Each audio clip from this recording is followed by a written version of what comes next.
Assalamualaikum warahmatullahi wabarakatuh. Perkenalkan, kami dari kelompok 5. Pada kesempatan kali ini, kelompok kami akan menjelaskan tentang kurikulum Cina. Sebelum masuk ke materi, izinkan kami untuk memperkenalkan diri. Anggotanya, Nabila Dava Manzila, Yevinta Riliania, Dwi Khairunisa, dan Dinda Ajeng Ayu Lestari. Hal yang akan kami bahas dalam materi kali ini yaitu 1. Dasar hukum pendidikan Cina. 2. Struktur pendidikan. 3. Landasan kurikulum. 4. Reformasi kurikulum. 5. Kurikulum pendidikan dan tujuan. 6. Struktur kurikulum berbasis keanekaragaman. 7. Struktur mata pelajaran dan penilaian. Dan yang terakhir, kelebihan dan kekurangan. Dasar hukum pendidikan di Cina.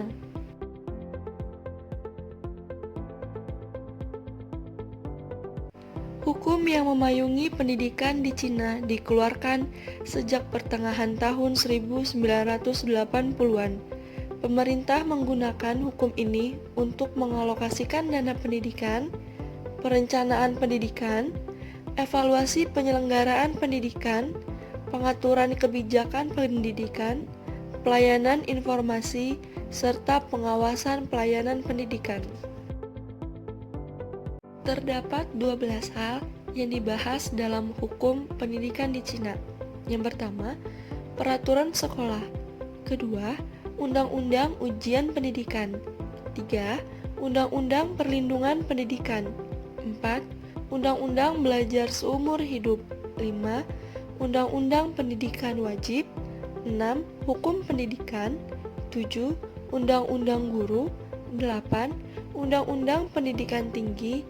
9. Regulasi akademik. 10. Undang-undang promosi pendidikan swasta dan non-pemerintahan. 11.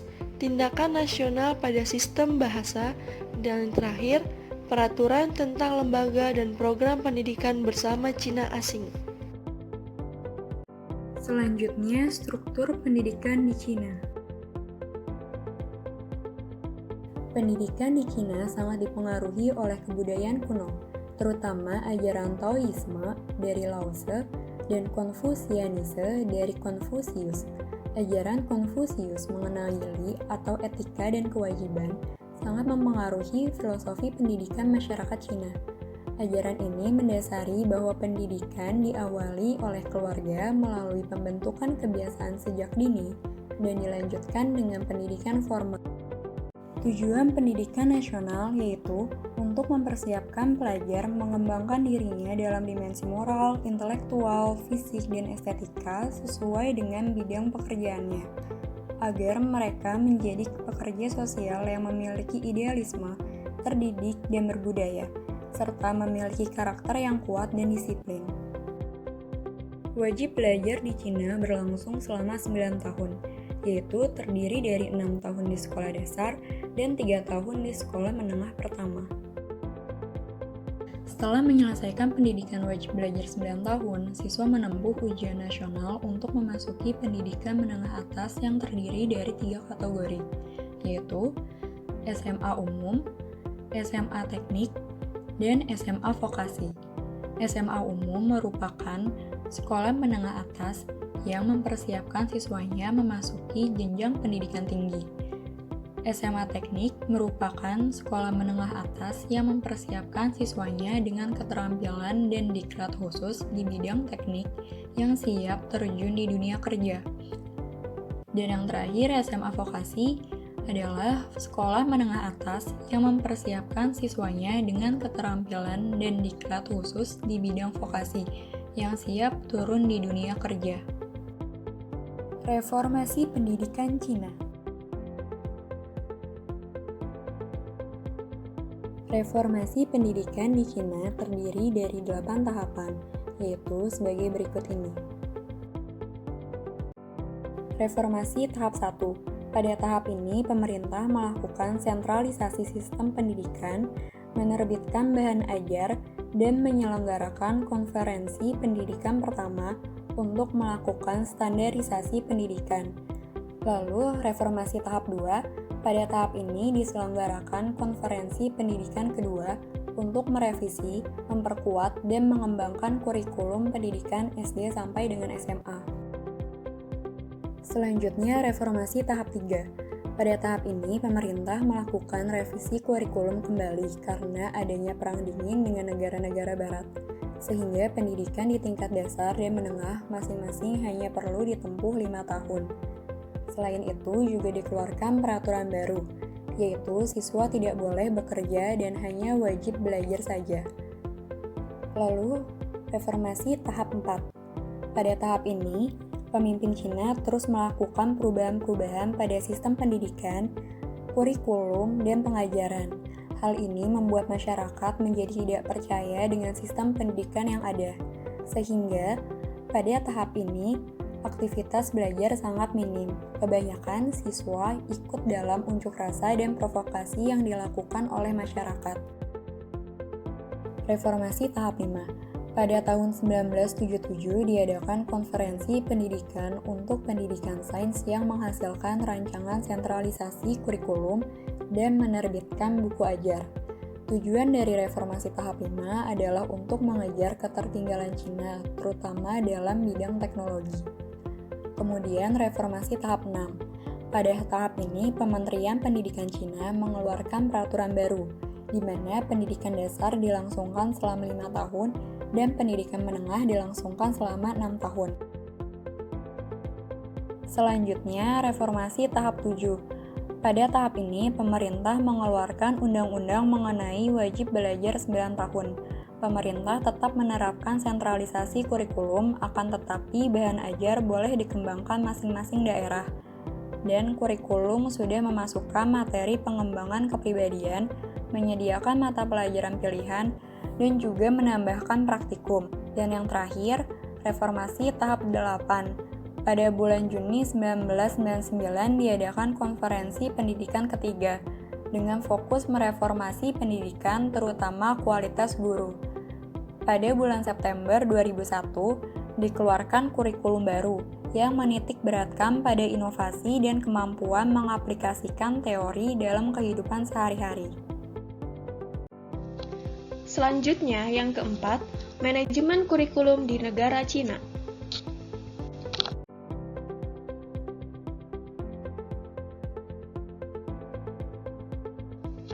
Manajemen kurikulum di negara Cina terbagi dalam 5 tingkat, yaitu Kementerian Pendidikan, Dinas Pendidikan Provinsi, Dinas Pendidikan Kota, Dinas Pendidikan Kecamatan, dan Sekolah. Pemerintah daerah, mulai dari provinsi, kota, dan kabupaten, diperbolehkan merancang mata pelajaran muatan lokal yang disesuaikan dengan keadaan wilayahnya, namun harus mendapat persetujuan pemerintah pusat. Implementasi pembelajaran diserahkan kepada sekolah dengan tepat berpatokan kepada kurikulum dari pusat dan daerah.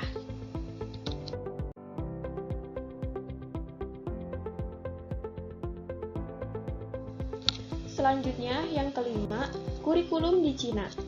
Di negara yang memiliki populasi besar seperti Cina adalah tidak mudah mengorganisasi sekolah-sekolah untuk meningkatkan kualitas pendidikan dasar sampai menengah. Namun demikian, Cina sukses memaksa 85% penduduk usia sekolah mengenyam pendidikan wajib belajar di tahun 2000 dan meningkat mencapai 93% di tahun 2004.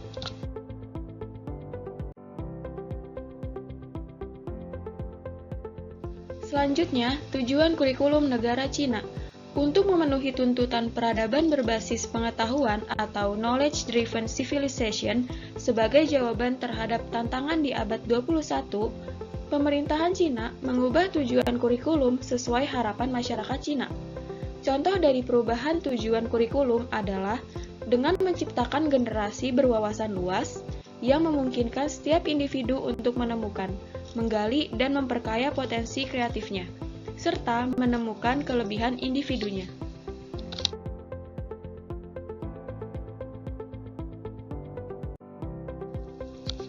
Pendidikan di Cina selama 2 dekade terakhir telah dipandu oleh prinsip dasar yang disusulkan oleh Deng Xiaoping, bahwa pendidikan harus berorientasi modernisasi ke dunia luar dan ke masa depan.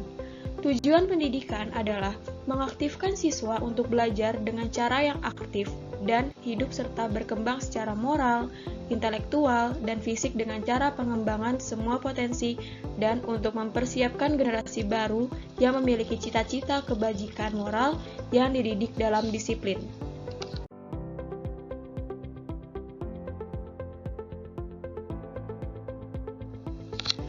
Tujuan pendidikan hakikatnya terdiri dari dua elemen penting, yaitu yang pertama, penekanan pada pengembangan semua potensi peserta didik, dan yang kedua, pergeseran fokus dari pengetahuan dasar dan pengembangan keterampilan dasar, nilai-nilai atau pengembangan sikap, serta dari akuisisi doktrin politik ideologis ke pendekatan holistik humanistik untuk pembangunan manusia seutuhnya.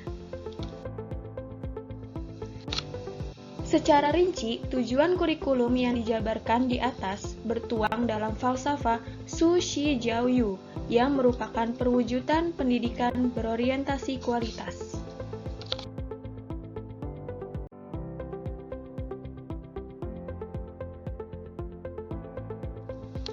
Berikut tujuan kurikulum yang dimaksud. Yang pertama, mengembangkan rasa patriotisme, kolektivisme, cinta sosialisme, dan pelestarian tradisi budaya nasional. Yang kedua, mengembangkan kesadaran atau rasa demokrasi sosial dan taat aturan hukum, serta mematuhi hukum dan norma-norma. Yang ketiga, mengembangkan cara pandang hidup sehat dan bertumpu pada nilai-nilai kehidupan.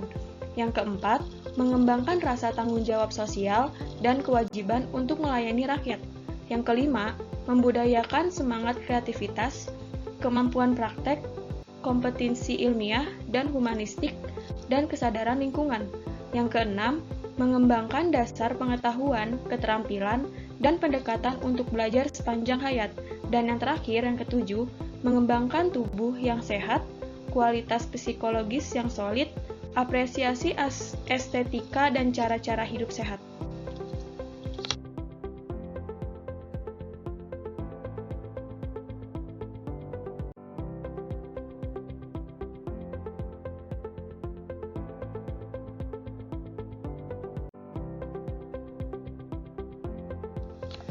Ada 3 tujuan kurikulum untuk tingkat SMA. Yang pertama, mengembangkan kemampuan untuk belajar mandiri, kesadaran kejuruan atau kerja, kewirausahaan, perencanaan karir.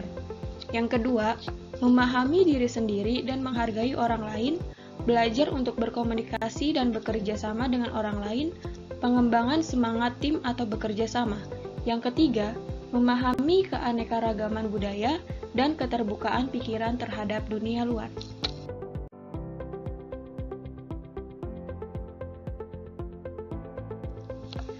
Kurikulum pendidikan dasar memiliki 3 tujuan dimensional. Yang pertama, sesuai pilihan konten pendidikan termasuk pengetahuan dasar dan keterampilan dasar, mencerminkan pembangunan sosial, kemajuan ilmu, pengetahuan teknologi dan keragaman, dan yang berkaitan dengan pengalaman pembelajar. Yang kedua, mengintegrasikan nilai-nilai pendidikan di semua kurikulum atau bidang pelajaran. Yang ketiga, memperhatikan proses dan pendekatan pembelajaran, mendorong pengembangan aktif strategi pembelajaran yang saling bergantungan. Selanjutnya ada struktur kurikulum berbasis keanekaragaman dan fleksibilitas dalam pendidikan. Pada awal tahun 1980-an, negara-negara di Asia dan Pasifik melakukan penerapan kurikulum terintegrasi dan pembelajaran tematik interdisipliner terutama di dalam ilmu pendidikan, ilmu lingkungan, dan pendidikan kesehatan. Struktur kurikulum bisa ditafsirkan sesuai dengan bagaimana kurikulum didefinisikan. Jika kurikulum dipahami sebagai proses merancang pengaturan instruksional di mana peserta didik diaktifkan untuk memperoleh pengalaman, maka struktur kurikulum menyiratkan elemen penting untuk keterkaitan pengaturan instruksional yang dirancang. Struktur kurikulum Cina memuat 3 hal, yaitu yang pertama, peningkatan kurikulum seimbang. Keseimbangan yang lebih baik antara kurikulum berbasis disiplin, kurikulum terpadu, dan kurikulum berbasis praktek yang komprehensif. Mata pelajaran berbasis disiplin dalam kurikulum diseimbangkan dengan keterampilan kognitif dan nilai-nilai dimensi konten pendidikan dan pengalihan fokus dari akuisisi pengetahuan untuk pembangunan manusia secara holistik. Selain itu, pengetahuan disiplin lebih terkait dengan pengalaman siswa dan kehidupan atau praktek sosial. Kurikulum praktek komprehensif yang merupakan kurikulum eksperimental berpusat pada kegiatan siswa dan terkait dengan kehidupan sosial. Subjek ini dimaksudkan untuk meningkatkan hubungan pendidikan sekolah, pengalaman pribadi pelajar dan kehidupan masyarakat, dan untuk mengembangkan pelajar dalam pemecahan masalah, kreativitas, dan praktek kompetensi. Yang kedua, peningkatan kurikulum terpadu. Meningkatkan keterpaduan dalam pengajaran mata pelajaran tertentu melalui pengembangan hubungan atau keterkaitan antara unsur-unsur pengetahuan dalam subjek dan seluruh mata pelajaran yang berbeda. Pengembangan keterkaitan antar kelas belajar mengajar dan pengalaman murid sendiri serta kehidupan masyarakat, dan penyelenggaraan kegiatan pembelajaran terpadu di setiap mata pelajaran.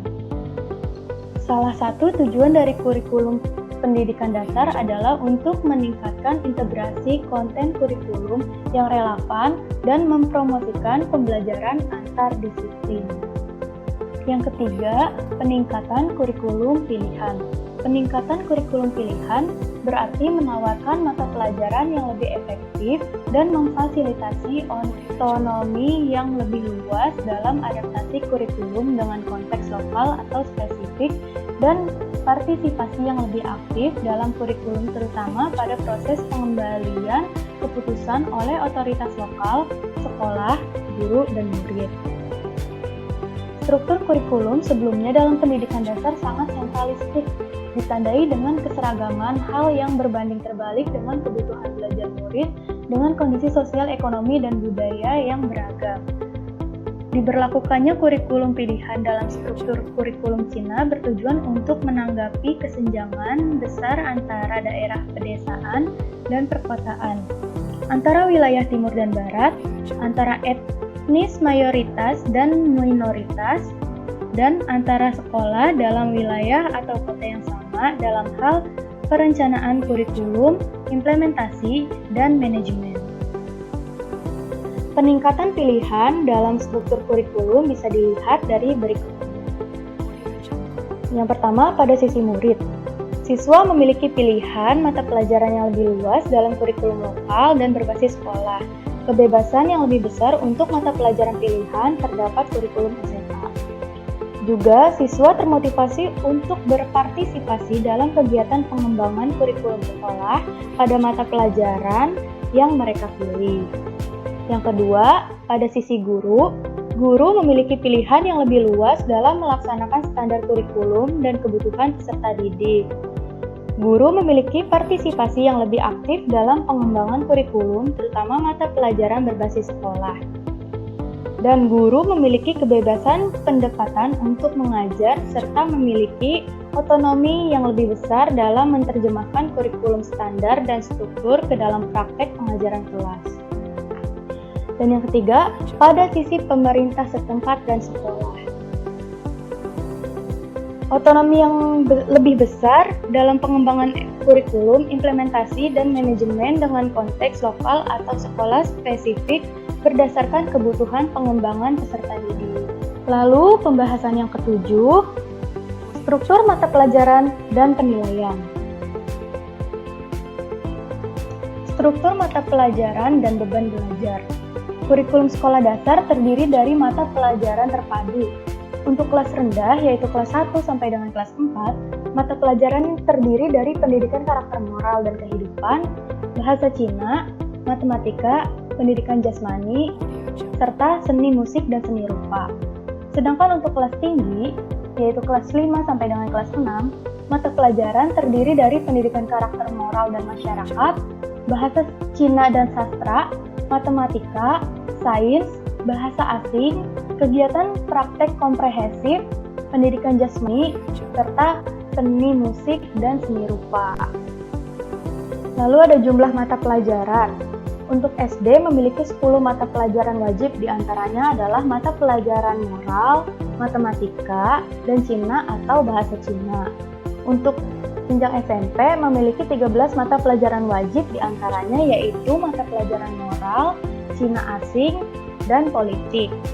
Untuk jenjang SMA tidak ada bobot mata pelajaran yang diwajibkan karena mereka mempunyai suatu sistem yang menyesuaikan mata pelajaran dengan keinginan siswa, kebutuhan sosial masyarakat, serta kondisi lembaga setempat dengan beberapa mata pelajaran pilihan. Untuk lulusan SMA, Cina memakai sistem ujian nasional atau UN, dan untuk masuk ke perguruan tinggi menggunakan sistem ujian masuk atau seleksi masuk. Lalu ada sistem penilaian. Sistem penilaian pada kurikulum Cina berkaitan dengan tujuan yang terdiri dari SD dan SMP melaksanakan 4 macam ujian, yaitu ujian semester, ujian tahunan, ujian akhir sekolah, dan ujian masuk SMP atau SMA. Ujian masuk SMP terbatas pada mata pelajaran bahasa Cina dan matematika. Sedangkan ujian masuk SMA pelaksanaannya digabungkan dengan ujian akhir SMP. Untuk masuk perguruan tinggi dilakukan ujian seleksi nasional dengan pemisahan antara pilihan ilmu sains dan ilmu sosial.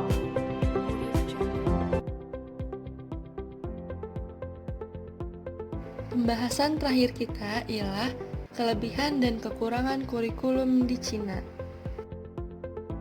Kelebihan kurikulum pendidikan Cina.